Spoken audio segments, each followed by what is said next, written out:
Introducing Rapido Cabs. Lowest price guaranteed anytime, every time. మీరు ఇక్కడ ఏం డ్రామా చేయొద్దు. దయచేసి ఇక్కడ నుంచి వెళ్ళిపోండి. మీరు దయచేసి వెళ్ళిపోండి అని చెప్తున్నాను నేను. జస్ట్ క్లోజ్ చేయండి అవన్నీ. ఈ పోలీస్ స్టేషన్ సైరన్ వినిపిస్తుంటే కదా పక్క జరగట్లేదు. కామన్ సెన్స్ లేకుండా ఉన్నారు అంత. పక్కకి జరగండి, బయటకి. లోపలికి కాదు, బయటకి. కొంచెం కామన్ సెన్స్ తో బిహేవ్ చేయండి. సైరన్ వినిపిస్తుంటే కూడా పక్కకి జరగదంత కామన్ సెన్స్ ఉంది. మానవతా దృక్పథంతో ఇక్కడ రావడం జరిగింది. పోలీసు వాళ్ళు వద్దంటున్నారని ర్యాలీ చేశారని అంటున్నారు. ఒక వీడియో కూడా రిలీజ్ అయింది, దాని వల్లనే ఎక్కువ ఎఫెక్ట్ అయిందని. అంటే మీరు వెళ్ళండి అని చూశాను నేను. ఇంతవరకు కానీ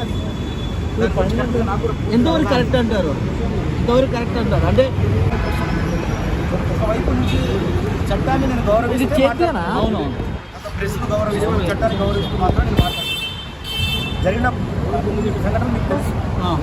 అంటే మీరు వచ్చిన పర్పస్ ఏంటన్నా? ఇప్పుడు జూబ్లీ పోలీస్ స్టేషన్కి వస్తున్నారు. తమ్ముడు నేను లోపల అతనితో ఎలా మీరు తెలుసు కదా, తను రైతు బిడ్డ వస్తే నేను బాధ బిడ్డకి వెళ్ళాను. తను గెలవాలని నేను కూడా సపోర్ట్ చేశాను. శివాజీ అన్నతో సహా అందరూ సపోర్ట్ చేశాను. అలాగే బయట అతనికి ఇట్లా జరిగినప్పుడు ఎవరో మన తోడు ఉండాలి కదా, మన బాధ్యత. ఇప్పుడు అతను ఇది ఇప్పుడు అది ఒక క్రిమినల్గా కళ్ళ ముందు కావాలని చేసిన కేసు అయితే నేను ఒక క్రిమినల్ కేసు తన అభిమానులు దాడి చేస్తే కూడా కాదు కాబట్టి నేను తన అభిమానులు దాడి చేస్తే పల్లవి ప్రశాంత్పై కేసు పెట్టాలని ఎలా చూస్తారు? ఏదైనా బాధాకరమేనండి. బాధాకరమైన కారు అద్దాలు పగిలినాయి, అది చాలా బాధాకరం. అది ఆడియన్స్ అనుకుంటే అభిమానం ఉండాలండి. అట్లా అద్దాలు పలం కొట్టడం అది కొంతమంది చేసిన పని. 10 మంది చెప్తే అది జనానికి, అది ఆడియన్స్ సంబంధించిన విషయం. చాలా మంది 16 మందిని వాళ్ళు అతనికి సంబంధించిన బంధువులా లేక అభిమానులా ఎవరు తీసుకొచ్చారు?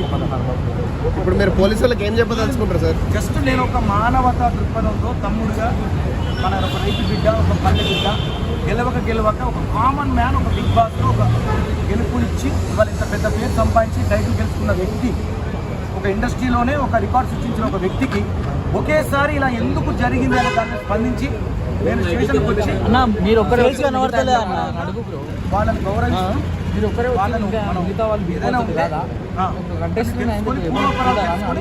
ఏదైనా న్యాయం జరిగితే ఆ న్యాయానికి.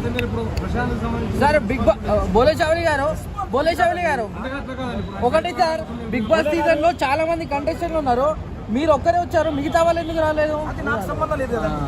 ఇప్పుడు అంటే కలిసి ఆడారు, మరి నా మనసు ఏం చెప్తానో అది చేశానండి.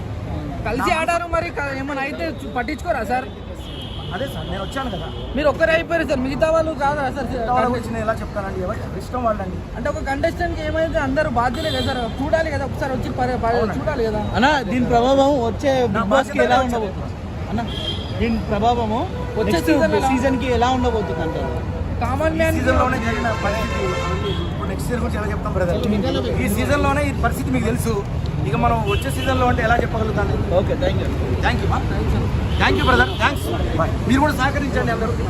బులేషావలి గారు జర పల్లవి ప్రశాంత్ బయటకు తీసుకురండి. మీరు కూడా సహకరించాలి. అయితే ఇప్పుడు చూస్తే మరి ప్రశాంత్ లోపల వేసి దాదాపు ఛాన్స్ అయిపోయింది. మరి ఇప్పుడు లీగల్ గా మీరు సపోర్ట్ చేయబోతున్నారు ఆయనకి, ఎట్లా అన్నట్టు? లీగల్ గా అంటే చట్టాన్ని గౌరవిస్తూ మానవతా దృక్పథంతో ఏదైతే సాధ్యమైతే ఆ రకంగా మనం సాయం చేయడానికి అయితే వచ్చాము. అంటే ఇప్పుడు ప్రశాంత్ కాకుండా లోపల 15-16 సంవత్సరాల పిల్లలు చాలా మంది. అంటే లీగల్ గా అంటే మీరు గుర్తుంచుకోండి, హైకోర్టు లాయర్ అనే అన్న వినోద్, సీనియర్ హైకోర్టు లాయరు, ఆ అన్నగారిని చెప్పగానే ఆయన కూడా స్పందించారు బాగా.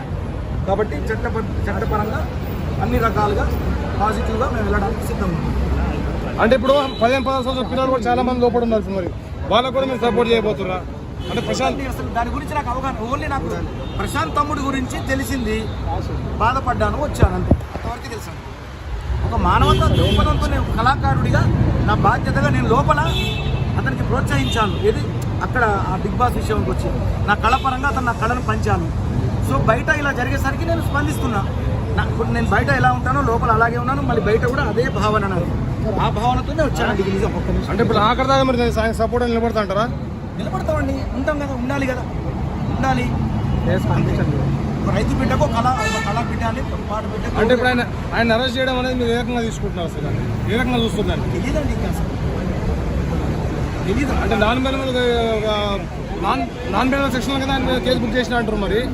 అసలు అది కూడా అంటుంటే విన్నాను తప్ప నాకు తెలియదు. థ్యాంక్ యూ అందరికీ.